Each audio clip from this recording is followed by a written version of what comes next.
Good morning to all of you.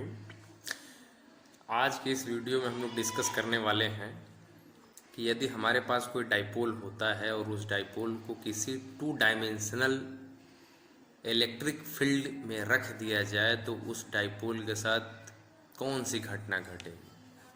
कहने का मतलब ये है कि यदि हमारे पास कोई एक इलेक्ट्रिक डाइपोल मोमेंट है और उसे टू डायमेंशनल इलेक्ट्रिक फील्ड में रख दिया जाए तो उसके ऊपर किस तरीके का इफ़ेक्ट आएगा और उस इफ़ेक्ट का क्या नाम होगा।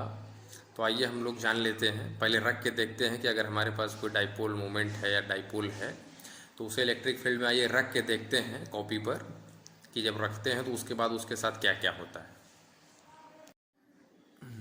तो ये हमारा हो गया कॉपी और हम लोग सबसे पहले क्या करने वाले हैं, एक डाइपोल बनाते हैं। ठीक है, क्या करते हैं, एक डाइपोल बना लेते हैं। ये हो गया हमारा डाइपोल। ठीक है, इस डाइपोल का क्या नाम हमने दे दिया, ए बी दे दिया और इसका सेंटर कहाँ हो गया, ओ हो गया।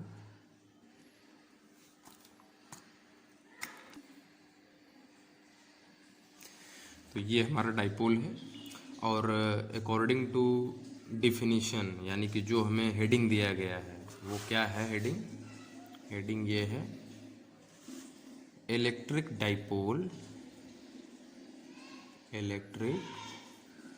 डाइपोल इन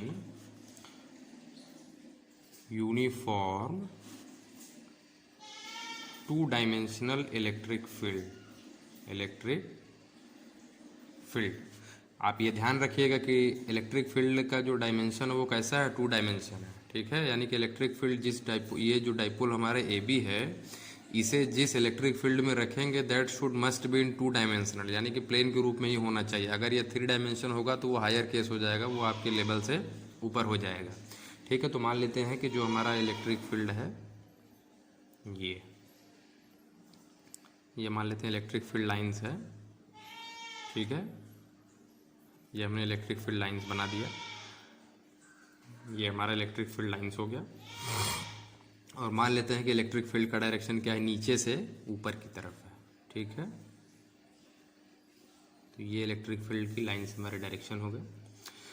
और भाई ये चूँकि डाइपोल है तो यहाँ पे दो चार्ज होंगे डाइपोल के, तो एक हम लोग मान लेते हैं माइनस क्यू वाला चार्ज इधर है और बी पर कौन सा चार्ज है, प्लस क्यू। और इस डाइपोल की जो लंबाई है वो हम लोग क्या मान लेते हैं, 2a। ठीक है, तो चूंकि ये डाइपोल है तो इस डाइपोल का डाइपोल मोमेंट होगा, वो आपको बताया गया है। डाइपोल मोमेंट का जो डायरेक्शन होता है वो नेगेटिव चार्ज से पॉजिटिव चार्ज की तरफ होता है। तो पी वेक्टर का डायरेक्शन इधर से ऊपर की तरफ हो जाएगा, यानी कि अलोंग ए बी हो जाएगा। और जो है कि मान लेते हैं कि ये जो डाइपोल हमारा है ये इलेक्ट्रिक फील्ड के साथ कितना एंगल बना रहा है, थीटा एंगल बना रहा है। कितना एंगल बना रहा है, थीटा एंगल बना रहा है। और इसे थोड़ा सा जो है कि हम लोग पूरे कंस्ट्रक्शन को में ड्रॉ कर लेते हैं क्योंकि आगे आपको दिक्कत ना हो। यहाँ इसे हम लोग सी का नाम दे देते हैं,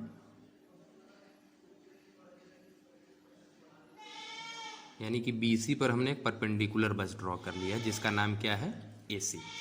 और चूंकि ये एंगल थीटा है तो ये एंगल कितना होगा, आप देख रहे हैं कि ये वाली लाइन इसके पैरेलल है। क्यों, ये दोनों लाइन आपस में पैरेलल हैं और ये लाइन इसे इंटरसेक्ट कर रही है, तो ये वाला एंगल इसके बराबर होगा। आप पढ़े होंगे by the property of intersecting of angles. दो कोई पैरेलल लाइन को अगर कोई लाइन काटती है तो ये अपोजिट जो एंगल होते हैं ये क्या होते हैं, बराबर होते हैं।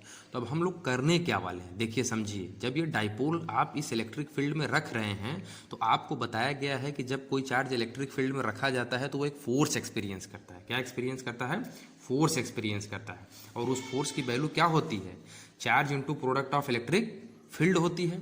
तो कहने का मतलब ये है कि देखिए ये चार्ज माइनस क्यू है और ये चार्ज प्लस क्यू है। तो प्लस क्यू के ऊपर ये जो इलेक्ट्रिक फील्ड आप नीचे से इधर बनाए हुए हैं, इस इलेक्ट्रिक फील्ड की वजह से प्लस चार्ज क्यू के ऊपर एक फोर्स लगेगा और उस फोर्स का डायरेक्शन क्या होगा, ऊपर की तरफ होगा, क्योंकि चार्ज कैसा पॉजिटिव और इलेक्ट्रिक फील्ड का डायरेक्शन भी ऊपर है।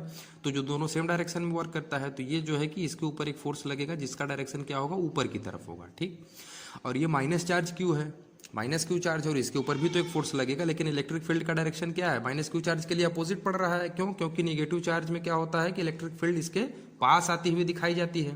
तो इसका डायरेक्शन क्या हो रहा है, इधर से अपोजिट होने की वजह से इसके ऊपर जो फोर्स लगेगा वो किधर लगेगा, नीचे की तरफ लगेगा। ठीक है, तो इस फोर्स का नाम हमने दे दिया F1 और इस फोर्स का नाम हमने दे दिया F2। ठीक, अब आप ध्यान से देख रहे हैं इस डाइपोल का एक सेंटर है और जरा फोर्स की आप वैल्यू को अगर कैलकुलेट करेंगे तो फार्मूला क्या होता है, F बराबर QE होता है।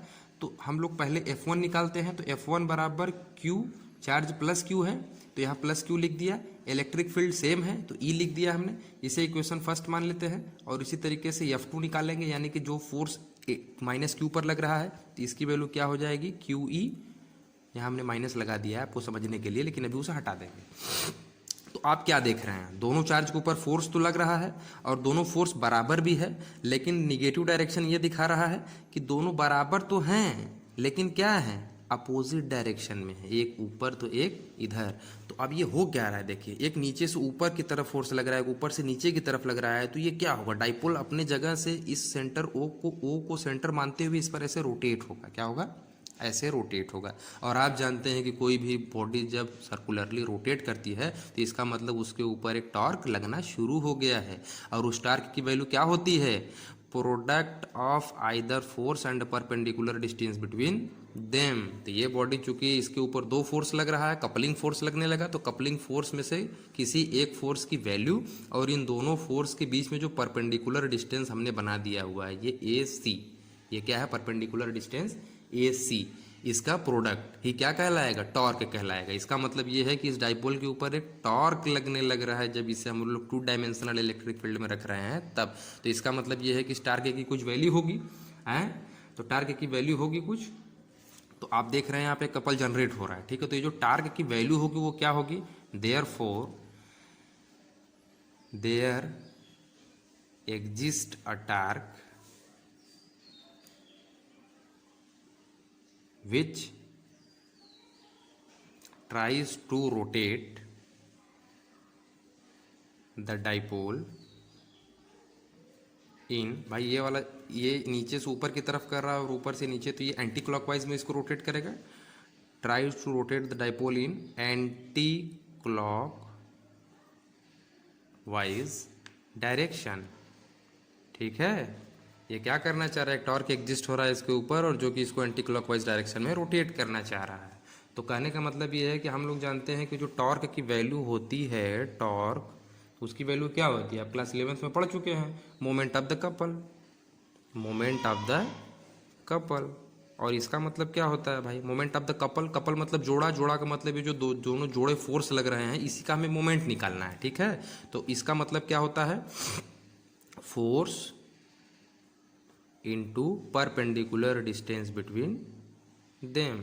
इसका मतलब ये होता है मोमेंट ऑफ द कपल मतलब कोई एक फोर्स और परपेंडिकुलर डिस्टेंस बिटवीन दोनों फोर्स के बीच में जो परपेंडिकुलर डिस्टेंस है ये।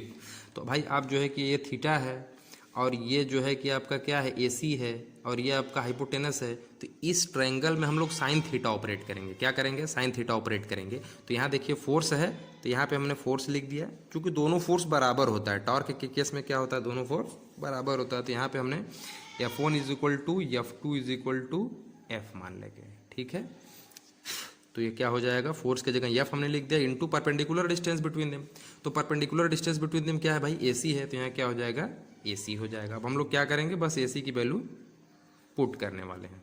तो टार्क को रिप्रेजेंट करते हैं टाउ से, तो यहाँ हमने टाउ लिख दिया is equal to F into AC की वैल्यू हम लोग कैलकुलेट करेंगे कैसे, इसमें साइन थीटा अगर हम लोग ऑपरेट करेंगे तो क्या आएगा, देखिए sine theta is equal to क्या होता है, परपेंडिकुलर अपन हाइपोटेनस। परपेंडिकुलर क्या है भाई, AC है और हाइपोटेनस क्या है, AB है। तो यहाँ क्या लिखेंगे, AB। तो यहाँ से AC की वैल्यू क्या होगी, देखिए ध्यान से, AB इधर आ जाएगा, AB साइन थीटा। ठीक है, तो हम लोग क्या करने वाले, इस AC की वैल्यू इस इक्वेशन में पुट कर देंगे। तो क्या हो जाएगा, AB साइन थीटा और टाउ इज इक्वल टू क्या हो जाएगा, फोर्स की वैल्यू क्या है भाई, इक्वेशन नंबर फर्स्ट सेकेंड से क्या है, QE है।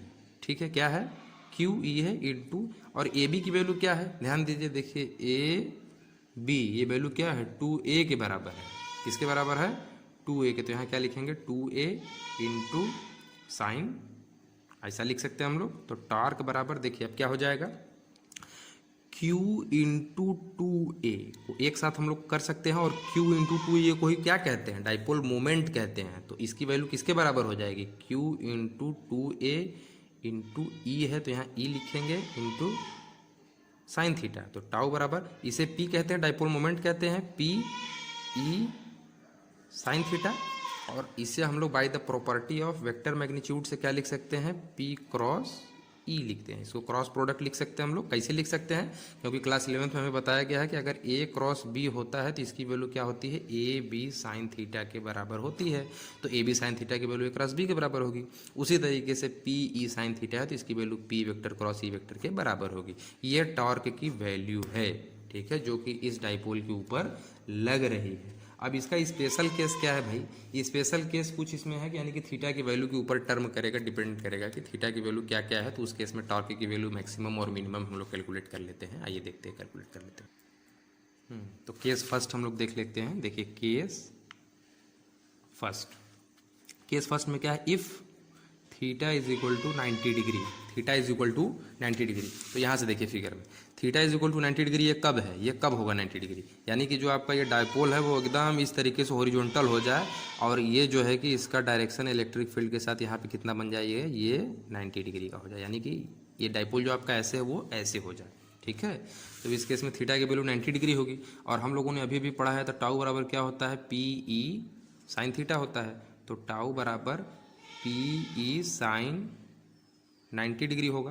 तो टाउ बराबर पी ई साइन 90 की वैल्यू क्या होती है, 1 होती है। तो ये हो जाएगा पी ई, ये मैक्सिमम वैल्यू होता है टॉर्क की, ये मैक्सिमम वैल्यू होती है, ठीक है। केस सेकंड क्या होता है, यानी कि 90 की जब थीटा की वैल्यू 90 डिग्री होती है तब इस केस में जो टॉर्क की वैल्यू होती है वो मैक्सिमम होती है। और केस सेकंड क्या है, केस सेकंड ये है कि if theta is equal to 0 degree, ठीक है, तब इस केस में जो टॉर्क होता है उसकी वैल्यू क्या होती है, पी ई साइन थीटा की वैल्यू 0 पुट कर देंगे, 0 डिग्री। तो टॉर्क बराबर पी ई साइन 0 की वैल्यू क्या होती है, 0। तो यहाँ से टॉर्क क्या हो जाएगा, 0 हो जाएगा।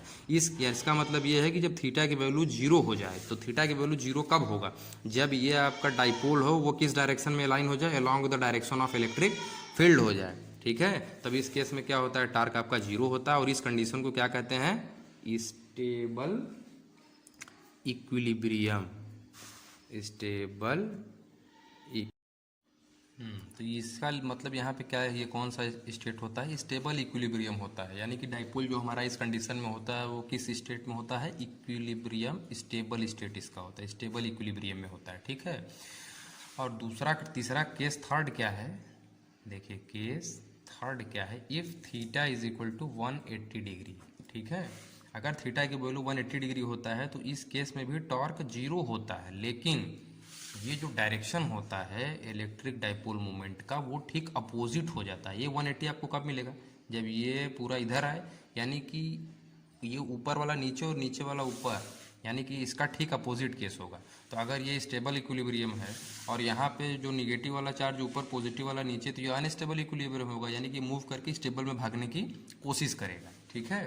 तो इसका मतलब क्या हुआ कि इस केस में भी टॉर्क की वैल्यू 0 होती है, क्योंकि साइन 180 की वैल्यू 0 होती है। तो क्या होगा, torque is equal to P E sine 180, और साइन 180 की वैल्यू क्या होती है, 0 होती है। तो टॉर्क का केस तो 0 है, लेकिन ये स्टेबिलिटी इसकी कौन सा स्टेट कौन सा है, in this case dipole will be in unstable equilibrium, ठीक है। ये हो गया भैया, कहने का मतलब ये है कि अगर आपके पास कोई इलेक्ट्रिक डाइपोल दे दिया जाता है और वो 2 डायमेंशनल इलेक्ट्रिक फील्ड में रखा जाता है, तो उसके ऊपर कौन सी अमानवीय घटना घट रही है, उसके साथ कौन सी घटना घट रही है, तो वो घटना ये है कि इसके ऊपर एक टॉर्क लगने लगता है। और इस टॉर्क के लिए हम लोगों ने मैथमेटिकल एक्सप्रेशन भी कैलकुलेट कर लिया है।